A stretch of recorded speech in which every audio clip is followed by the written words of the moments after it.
அஸ்ஸலாமு அலைக்கும். Welcome back to easy cook with Mila. இந்த ரமலானில் எங்களோட ஃபர்ஸ்ட்டு சஹரில் என்ன சாப்பாடு செஞ்சேன் அப்படிங்கிறது தான் உங்கள் கூட ஷேர் பண்ண போகிறேன். ஸோ ஃபஸ்ட்டு சஹர் அப்படிங்க போகும்போது ஏதாவது ஸ்பெஷலாக கேட்கும். அதே நேரத்தில் வந்து நமக்கு அந்த டைமிங் வந்து பழக்கம் இல்லாததுனால ஹெவியாகவும் சாப்பிட முடியாது. ஸோ அதனால் வந்து பிரியாணி செய்யலாம். ஆனால் அதே நேரத்தில் ஹெவியாக இல்லாமல் கொஞ்சம் நல்லா ஒரு நல்லா டேஸ்டியாக சிம்பிளான ஒரு பிரியாணி செய்யலாம் அப்படின்னு முடிவு பண்ணி ஆம்பூர் பிரியாணி தான் வந்து இன்றைக்கி நான் ட்ரை பண்ணியிருந்தேன். ஸோ அந்த ரெசிபி தான் உங்கள் கூட இன்றைக்கி ஷேர் பண்ண போகிறேன். வாங்க எப்படி செய்கிறதுன்னு பார்க்கலாம். பிஸ்மில்லா. ஸோ இன்றைக்கி வந்து பார்த்திங்கன்னா சிக்கன் பிரியாணி ஒரு 4 பேர் சாப்பிட்ற அளவுக்கு 1/2 kg எடுத்திருக்கேன். இப்போ வந்து ஒரு பாத்திரத்தில் ஆயில் சேர்த்துக்கலாம். ஆயில் வந்து பார்த்திங்கன்னா ஒரு 150 ml சேர்த்துக்கோங்க. அது கூட வந்து 2 இலை பிரிஞ்சி இலை, 2 துண்டு பட்டை, 3 கிராம்பு, 3 ஏலக்காய், ஒரு ஸ்டார் அன்னி சேர்த்துக்கலாம். 2 பெரிய வெங்காயத்தை ஸ்லைஸ் பண்ணி அதையும் சேர்த்துட்டு நல்லா வதக்கி கொடுங்க. மீடியம் சைஸ் வெங்காயமாக இருந்தால் 3 சேர்த்துக்கோங்க, பெருசாக இருந்தால் 2 சேர்த்துக்கலாம். சேர்த்துட்டு வெங்காயம் வந்து நல்லா வந்து வதங்கணும். வெங்காயம் வதங்கின பிறகு இஞ்சி பூண்டு பேஸ்ட் வந்து 3 டேபிள் ஸ்பூன் சேர்த்துக்கிறேன். ஆக்சுவலாக இந்த பிரியாணியில் வந்து இஞ்சி தனியாக பூண்டு தனியாக அரைச்சி சேர்த்திங்கன்னா நல்ல அரோமேட்டிக்காக இருக்கும். நான் இன்றைக்கி வந்து ரெண்டும் மிக்ஸ் பண்ண தான் நான் சேர்த்துருக்கேன். ஸோ தனித்தனியாக சேர்க்குற மாதிரி இருந்தால் 1.5 டேபிள் ஸ்பூன் இஞ்சி பேஸ்ட், 1.5 டேபிள் ஸ்பூன் பூண்டு பேஸ்ட் சேர்த்துக்கோங்க. ஒரு 12 காஞ்ச மிளகாய் ஊற வச்சு அதையும் நல்லா ஃபைனாக கிரைண்ட் பண்ணிவிட்டு அதையும் சேர்த்துக்கலாம். இந்த பிரியாணிக்கு பார்த்திங்கன்னா பச்சை மிளகாய் சேர்க்கக்கூடாது, காஞ்ச மிளகாய் தான் சேர்க்கணும். இதில் வந்து காஷ்மீரி சில்லி சேர்த்திங்கன்னா நல்ல கலர் வரும். என்கிட்ட காஷ்மீரி சில்லி அப்போ அவைலபிள் இல்லாததுனால நான் வந்து நார்மல் சில்லியே சேர்த்துக்கிட்டேன். காஷ்மீரி சில்லி சேர்க்கும் போது நீங்கள் கொஞ்சம் அளவு கூட சேர்த்துக்கலாம். அண்ட் தென் ஒரு கைப்பிடி அளவுக்கு மல்லி, ஒரு கைப்பிடி அளவுக்கு புதினா சேர்த்து எல்லாத்தையும் நல்லா வதக்குங்க. வதக்கிட்டு நம்ம வாஷ் பண்ணி வச்சுருந்த சிக்கனை வந்து இது கூட சேர்த்துக்கலாம். சிக்கனை வந்து பார்த்திங்கன்னா ஒரு 1/2 kgலேருந்து ஒரு 3/4 கிலோ அளவுக்கு நீங்கள் சேர்த்து கொடுக்கலாம். சிக்கன் எவ்வளோ சேர்த்தாலும் நல்லா தான் இருக்கும். ஸோ சிக்கனை சேர்த்து நல்லா பெரட்டி விட்டுருங்க. ஸோ வீடியோ வந்து போர் அடிக்கக்கூடாது அப்படிங்கிறதுனால நான் ஃபாஸ்ட்டாக ரன் பண்ணுறேன். பட் வந்து அந்த வதங்குற ப்ராசஸ் வந்து ஒன்றுக்கும் நீங்கள் டைம் கொடுத்து வதக்கும் போது அந்த பிரியாணியோட ஃப்ளேவர் வந்து ரொம்பவே சூப்பராக இருக்கும். என் தக்காளியும் பார்த்திங்கன்னா 3 மீடியம் சைஸ் தக்காளியை ஸ்லைஸ் பண்ணி அதையும் சேர்த்துட்டு மூடி வச்சிடலாம். ஸோ நல்ல தக்காளி வந்து வதங்கட்டும், நல்லா மசிஞ்சிடும்.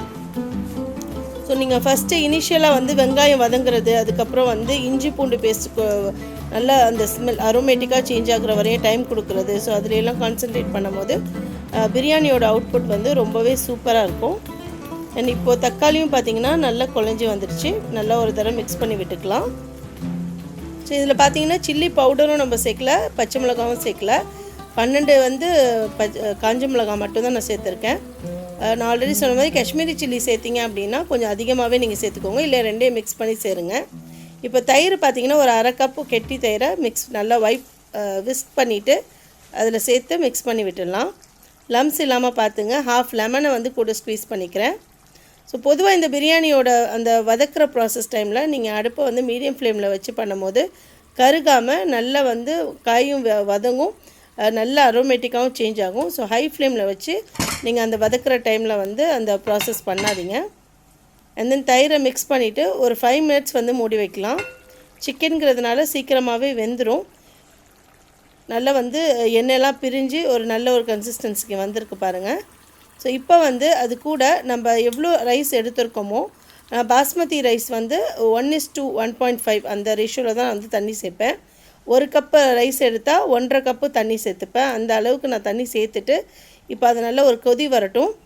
கொதி வர கேப்பில் நீங்கள் இதில் வந்து சால்ட்டு லெமனை வந்து நீங்கள் செக் பண்ணிக்கோங்க, புளிப்பை.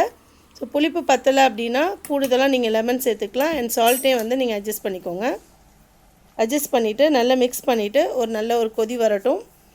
நான் ரைஸை வந்து பாஸ்மதி ரைஸ் வந்து 1/2 hour சோக் பண்ணியிருக்கேன் வாஷ் பண்ணிவிட்டு. பட் ஆம்பூர் பிரியாணியில் வந்து ஜீரக சம்பா தான் சேர்ப்பாங்க. இன்றைக்கி வந்து நான் பிளான் இல்லை, பிரியாணி செய்கிறது தான் பிளான். பட் ஆம்பூர் பிரியாணின்னு டிசைட் பண்ணது வந்து என் மொமெண்ட்டில் தான்.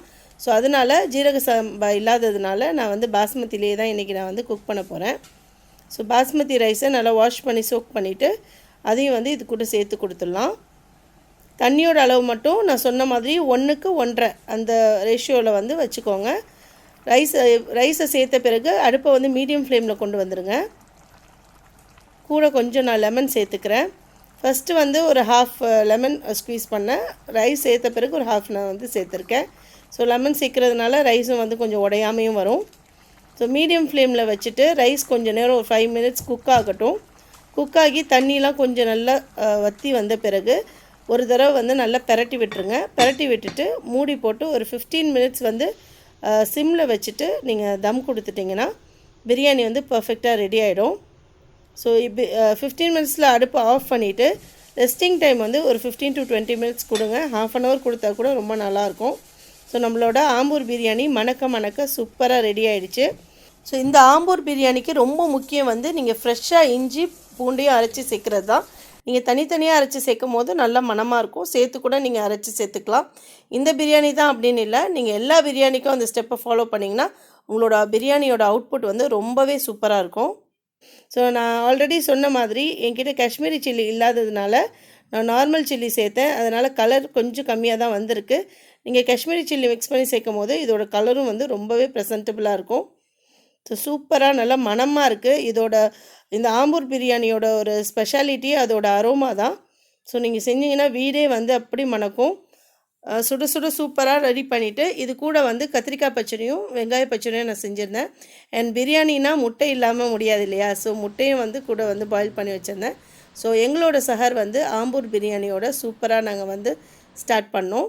ஸோ உங்களோட ஃபஸ்ட்டு சஹரில் நீங்கள் என்ன பண்ணீங்க அப்படிங்கிறத என் கூட கமெண்ட் செக்ஷனில் ஷேர் பண்ணுங்கள். ஸோ இந்த ஆம்பூர் பிரியாணி ரெசிபியை உங்கள் வீட்டில் செஞ்சு பார்த்துட்டு இதோட ஃபீட்பேக் அண்ட் தாட்ஸை என் கூட கமெண்ட் செக்ஷனில் ஷேர் பண்ணுங்கள். இன்னொரு இன்ட்ரெஸ்டிங்கான ரெசிபியோடு நான் உங்களை சீக்கிரம் சந்திக்கிறேன். அஸ்ஸலாமு அலைக்கும். If you like this video, please subscribe, like, share and don't forget to click the bell icon.